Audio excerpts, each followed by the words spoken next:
मेहंदी के बेशुमार फ़ायदे हैं। मेहंदी खा भी सकते हैं। मेहंदी का खिसांदा और जोशांदा दूध में डालकर भी पी सकते हैं और पानी में डालकर भी पी सकते हैं। मेहंदी का शरबत भी बना सकते हैं। यरकान के अमराज के लिए, इनलार्जमेंट ऑफ द स्प्लीन जिसकी तिली बढ़ जाए, कैंसर के अमराज में, हाथ पाँव की जलन के लिए, बैरूनी और अंदरूनी दर्दों के लिए, जिनको जलन हो बैरूनी तौर पर और जो जल गए हों, कट गए हों, उन पर मेहंदी का लेप किया जाता है। मेहंदी का रस आँखों में भी डाल सकते हैं। अमराज़े चश्म के लिए मेहंदी का दूध बनाकर पिया जाए तो ये इतलाम, जरियान और ख़वातीन के लिकोरिया के लिए बहुत ही मुफीद है। मगर मेहंदी के पत्ते डालने हैं, मेहंदी का सफ़ूफ इस्तेमाल नहीं करना।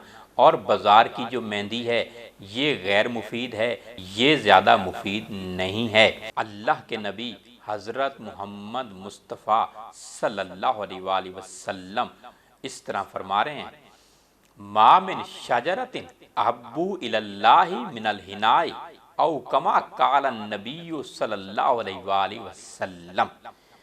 अल्लाह के नज़दीक दरख्तों में से सबसे प्यारा मेहंदी का पौधा है। सुभान अल्लाह। मेहंदी खून को साफ करती है।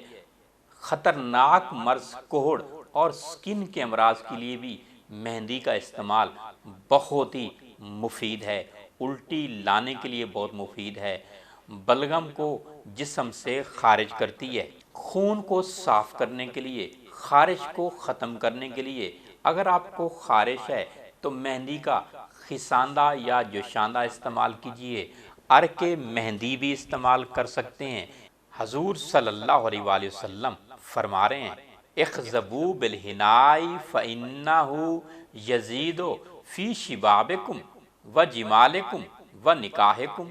मेहंदी का खसाब लगाओ, ये हुस्न में इजाफा करती है, जवानी को बढ़ाती है, बाह में इजाफा करती है, निकाहों में इजाफा करती है, निकाहों को खूबसूरत बनाती है।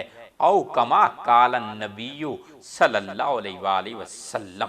हज़रत मोहम्मद मुस्तफ़ा सल्लल्लाहु अलैहि वसल्लम फरमाते हैं, अलैकुम बिलहिनाई फ़इन्नहु नूरुर रऊसकुम व युत्तहिर कुलूबकुम व यज़ीदु फिल जिमाई व हुवा शाहिदुन फिल कब्र। तुम्हारे पास मेहंदी मौजूद है, ये तुम्हारे सरों को पुरनूर बनाती है, तुम्हारे दिलों को पाक करती है, कुव्वत बाह में इजाफा करती है और कब्र में तुम्हारी गवाह होगी। सुभान अल्लाह, सुभान अल्लाह। औ कमा कालन नबीयु सल्लल्लाहु अलैहि वसल्लम।